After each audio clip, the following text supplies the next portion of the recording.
Dzień dobry, witam Państwa bardzo serdecznie na briefingu prasowym. Jesteśmy w takim gronie, bo chcemy rozmawiać o rozwiązaniach komunikacyjnych w naszym mieście, a tak naprawdę o złotym czasie dla układu komunikacyjnego naszego miasta, który w ostatnim czasie głównie kierowcy mogą odczuć na własnej skórze. W zeszłym roku na sam rozwój układu komunikacyjnego w naszym mieście wydaliśmy ponad 100 milionów złotych. Ten rok nie będzie gorszy, też ponad 100 milionów złotych na układ komunikacyjny naszego miasta wydajemy. To wszystko jest związane z poprawą i płynności ruchu tak naprawdę w naszym mieście. Od kilku lat udaje nam się, a ostatnie 2 lata były w ogóle obfite w tego typu wydarzenia, co roku oddawać nowe ulice do dyspozycji mieszkańców Włocławka. Zaczęliśmy, przypomnę, od alternatywy dla Alei Jana Pawła II. Przejście piesze-rowerowe pod ulicą Wyszyńskiego z przebudowanym mostem na ulicy Wyszyńskiego. W zeszłym roku to była między innymi, my tak ją nazywamy, ulica Produkcyjna, ale to jest ulica, która łączy ulicę Papieżka z Aleją Kazimierza Wielkiego, przedłużenie ulicy Brzezinowej, na którą czekali od wielu lat mieszkańcy osiedla Michelin, ale również przebudowa ulicy Granicznej i Leśnej, z czego skorzystali głównie w tym wypadku mieszkańcy gminy Włocławek, konkretnie Józefowa, ale jednak też na to rozwiązanie czekali. W tym roku aktualnie budowane są 2 nowe ulice, czyli przedłużenie ulicy Letniej oraz przedłużenie ulicy Barskiej, albo jak to woli, przedłużenie ulicy Bulwary, bo to zależy od której strony się patrzy. Ważny projekt z punktu widzenia uruchomienia kolejnych terenów inwestycyjnych naszego miasta. We Wrocławiu tych terenów inwestycyjnych bardzo brakuje, więc dostęp do kolejnych terenów inwestycyjnych to jest coś, co może też pobudzić gospodarczo nasze miasto, a ważne akurat w przypadku tej ulicy, czyli przedłużenia ulicy Barskiej, ważne jest to, że na to zadanie pozyskaliśmy środki zewnętrzne właściwie w 100%. Ta ulica finansowana będzie z polsko-szwajcarskiego programu rozwoju. Oprócz tego oczywiście jeszcze kwestie remontów, nakładek. Ja tutaj mam całą naprawdę bardzo długą listę tych prac, które w ostatnim czasie zostały wykonane, chociażby nakładki na ulicy Broniej, na ulicy Węglowej, na ulicy Długiej, na ulicy Ogniowej itd. To bardzo długo by można o tym mówić, ale ta ulica też jest przykładem tego, że ten układ komunikacyjny Włocławka się rozwija. Jest to element drogi średnicowej. Zdaje się, DD Włocławek ostatnio informowało o przetargu, który MZT, pan dyrektor, ogłosił na program funkcjonalno-użytkowy, czyli na taką dokumentację przedprojektową, tak żebyśmy też z mieszkańcami mogli o tej inwestycji rozmawiać. Ona jest ważna też w kontekście decyzji, jakie podjęła Generalna Dyrekcja Dróg Krajowych i Autostrad o budowie drogi szybkiego ruchu przez Włocławek z 3. przeprawą mostową w naszym mieście.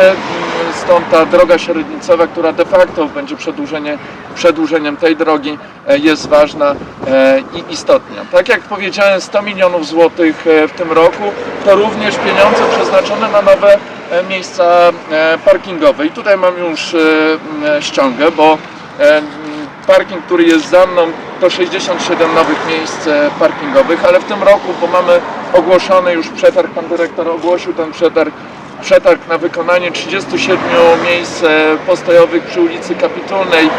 Też o to postulowali mieszkańcy Włocławka. Oczywiście, ponieważ ulica Kapitulna jest drogą powiatową, więc tam ten parking będzie równoległy do jezdni, bo inny po prostu nie może być, to wynika z przepisów, więc maksymalnie tyle, ile w tym miejscu można było tych miejsc postojowych dołożyć, tyle projektant zaprojektował i będzie dokładnie do 34 sztuki. Podobnie na Robotniczej tutaj mieszkańcy szczególnie domków jednorodzinnych przy ulicy Robotniczej przechodzili wiele lat tak naprawdę i prosili o te miejsca postojowe.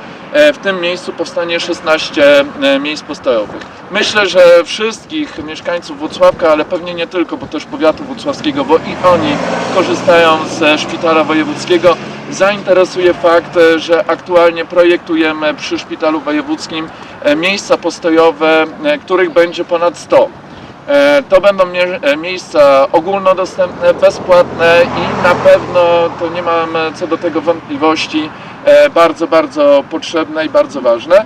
No i mamy też decyzję prawomocną, zgodę na realizację inwestycji drogowej, w ramach której zbudujemy 50 miejsc postojowych przy ulicy Chmielnej na odcinku od Jagiellońskiej do Rejmonta.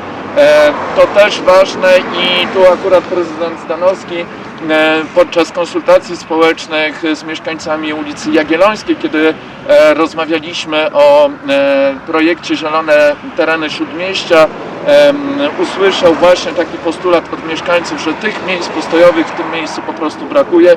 Stąd też wychodząc naprzeciw oczekiwaniom mieszkańców Włocławka, a szczególnie ulicy Jagiellońskiej, Chmielnej i tego obszaru, postanowiliśmy właśnie przejąć nieruchomości, które za chwilę zostaną rozebrane, a w tym miejscu powstaną miejsca postojowe. Dlaczego o tym wszystkim mówię? Dlatego, że po pierwsze ważne, żeby za waszym pośrednictwem mieszkańcy Włocławka dowiedzieli się, że ten układ komunikacyjny, to żeby po naszym mieście jeździło się docelowo oczywiście, łatwo, przyjemnie, żeby nikt nie musiał marnować czasu w korkach, to jest bardzo ważne, ale też ważne, a może też bardzo ważne na pewno, jest to, że chcemy dawać mieszkańcom Włocławka wybór. Niczego nie chcemy narzucać, tylko dawać wybór. I żeby ten wybór dawać, to musimy dbać o ofertę dla wszystkich mieszkańców Włocławka. Ja wiem, że są środowiska we Włocławku, na których jak ktoś nie ma samochodu, to jest obywatelem drugiej kategorii. Natomiast my wychodzimy z założenia, że zarówno drogi, w sensie ulic, jak i drogi rowerowe, jak i infrastruktura transportu zbiorowego, to jest wszystko ważne, dlatego że różne potrzeby, upodobania, przyzwyczajenia mają mieszkańcy Włocławka i nikogo nie możemy wykluczać.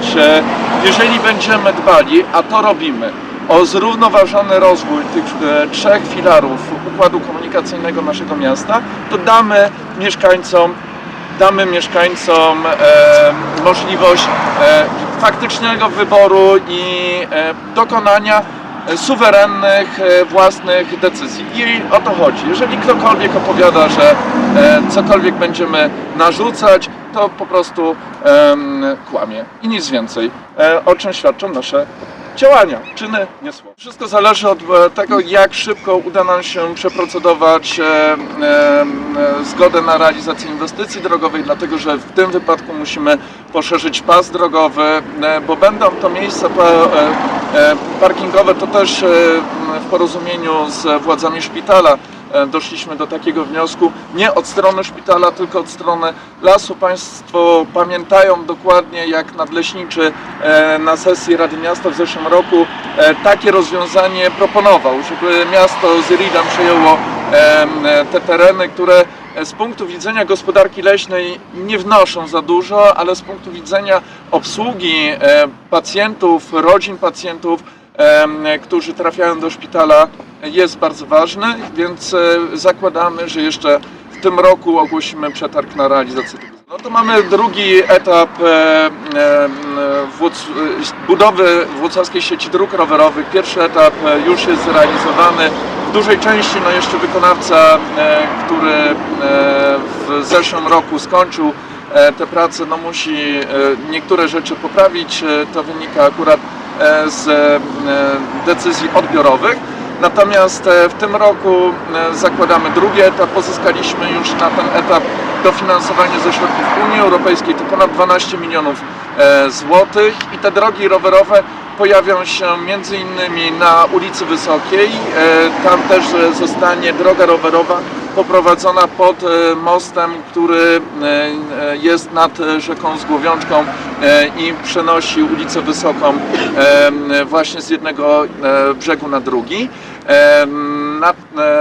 Ale też te drogi rowerowe powstaną na osiedlu Kazimierza Wielkiego i tutaj planujemy ich budowę przy ulicy Barskiej, właściwie na całej długości, też na Alei Kazimierza Wielkiego, więc zlikwidowany zostanie ten nieszczęsny przejazd na Alei Kazimierza Wielkiego, który stanowi jakieś zagrożenie. Wiemy też, że tam rowerzysta swego czasu stracił życie, więc ten przejazd zostanie zlikwidowany, droga rowerowa zostanie poprowadzona po tej samej stronie, po której już jest, aż do ulicy Leśnej i tam zostanie ten układ rowerowy też mocno przebudowany, też brakujący kawałek w ulicy Zielnej, więc naprawdę bardzo, bardzo duży zakres, ale też przy tych realizacjach, przy budowie nowych dróg też te drogi rowerowe powstają i tak przy ulicy Bulwary, przedłużeniu ulicy Bulwary, czy przy przedłużeniu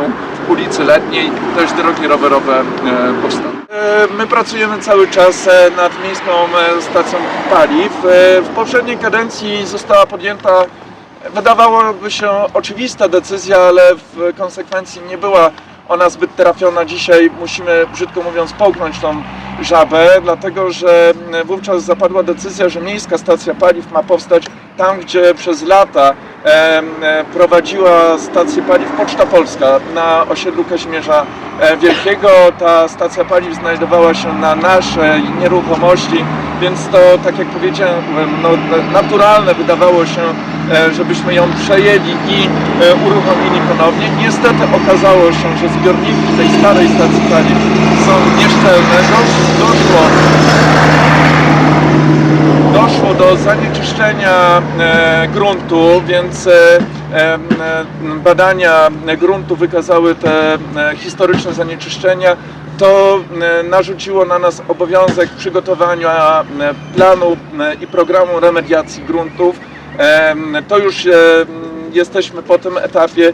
Dzisiaj jesteśmy na etapie uzyskiwania decyzji środowiskowej i jak tylko ta decyzja środowiskowa zostanie uzyskana, wówczas firma Saniko, spółka komunalna, która ma to zadanie prowadzić i prowadzi je, wystąpi o pozwolenie na budowę. No i już ostatnia prosta to będzie sama przyjemność, czyli etap budowy, więc tutaj nie tracimy czasu, cały czas nad tym pracujemy, ale tak jak powiedziałem, musimy ponieść konsekwencje tych decyzji, które zostały podjęte w poprzedniej kadencji. Wydawało się, że to jest decyzja oczywista, ale te konsekwencje są dosyć jednak. Na decyzje środowiskowe organy mają czas mniej więcej, tak się zakłada, rok, ale uważamy, że to nie jest jakaś skomplikowana inwestycja, więc mamy nadzieję, że ta decyzja środowiskowa będzie przeprocedowana szybciej. No i to jest tak naprawdę ta największa dzisiaj przeszkoda na drodze do zrealizowania miejskiej stacji paliw, na której też mi zależy, bo ja to obiecałem mieszkańcom Włocławka, ja swoje obietnice i swój program wyborczy traktuję bardzo poważnie. Nie do końca akurat za te utrudnienia w tym momencie odpowiada wykonawca Zielonych Terenów Śródmieścia. My nie wyraziliśmy zgody na zamknięcie ulicy Królewieckiej, o co wykonawca postulował. Mało tego,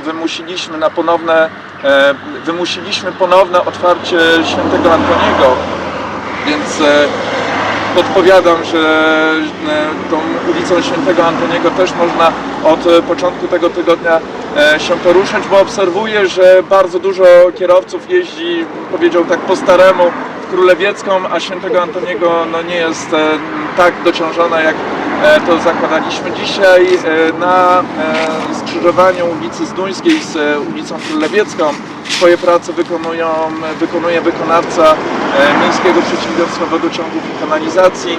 Krótko mówiąc, buduje tam wodociąg. No i na pewno chcemy, żeby wodociągi swoją pracę wykonały, zanim nasz wykonawca będzie budował nową nawierzchnię. Mamy świadomość tego, że te utrudnienia są dokuczliwe, za to przepraszamy i mówimy o tym od samego początku. Naprawdę podałem przed chwilą przykład, że staramy się wymuszać coś na wykonawcy. Wykonawcy się też to nie podoba, ale no, musimy tutaj jakiegoś kompromisu szukać. Wykonawca najchętniej to by zamknął cały odcinek zielonych terenów Śródmieścia i w ogóle nie pozwolił na ruch. Dzisiaj mamy ruch, który się odbywa i na ulicy Królewieckiej, i na Świętego Antoniego, i na Chmielnej, i na Traugutta został właściwie nam zamknięty tylko odcinek na Zielonym Rynku. Natomiast tak jak powiedziałem, to są utrudnienia. Mamy nadzieję, że wykonawca skończy swoje zadanie jak najszybciej. Właściwie w myśl pierwotnego terminu to już powinien zakończyć. Nie byłoby tych komplikacji, ale no, nie mieliśmy wpływu, nikt z nas nie miał wpływu na warunki atmosferyczne. W tym roku zima była wyjątkowo trudna, dużo bardziej trudna niż w latach poprzednich. Dodatkowo decyzje konserwatorskie w zakresie znalezisk archeologicznych, między innymi Macew, to wszystko wpływa na ten termin i dzisiaj zdaje się, że możemy mówić o terminie końca maja, który zadeklarował wykonawca. No i mam nadzieję, że już te wszystkie złe rzeczy, które miały się wydarzyć na tej budowie, już się wydarzyły. Tylko że proszę zwrócić uwagę, że my już narzekamy, jak jest połówkowo Królewiecka zamknięta, ale ona za chwilę będzie całkowicie zamknięta. Dlatego stąd to nasze wymuszanie, żeby chociażby to Świętego Antoniego było w jakiejś formie przejezdne. Ono też jest przejezdne, tylko połówkowo, więc te utrudnienia są znaczące, mamy tego świadomość i za to przepraszam.